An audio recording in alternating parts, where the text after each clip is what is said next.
vous parlez de guerre, mais ce sommet, les résultats du sommet ne ressemblent pas aux résultats d'un conseil de guerre non plus.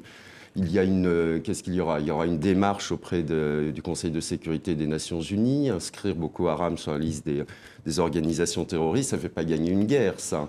Est-ce que l'on peut raisonnablement penser que les États de la région vont coopérer pour lutter contre la secte? Vous savez, le sommet quand même a abouti à des conclusions très importantes. Ces conclusions ont porté sur la nécessité de mettre en place une mutualisation des capacités de renseignement des pays du bassin du lac Tchad. Vous y croyez? J'y crois très fermement.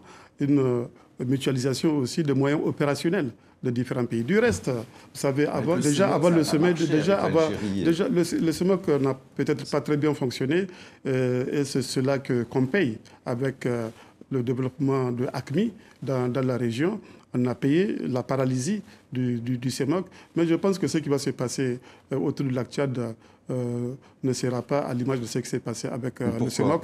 Nous avons au niveau de la CBLT, de la Commission du bassin du lac Tchad, déjà depuis 2012, vous voyez, décidé de mettre en place des forces multinationales composées des forces du Nigeria, des forces du Niger, du Tchad et du Cameroun. Chaque pays a promis de mettre en place un bataillon et c'est en cours de mise en place. Donc il y a des dispositions qui sont prises et le sommet, me semble-t-il, a confirmé ces décisions-là que les États se sont engagés à mettre en œuvre.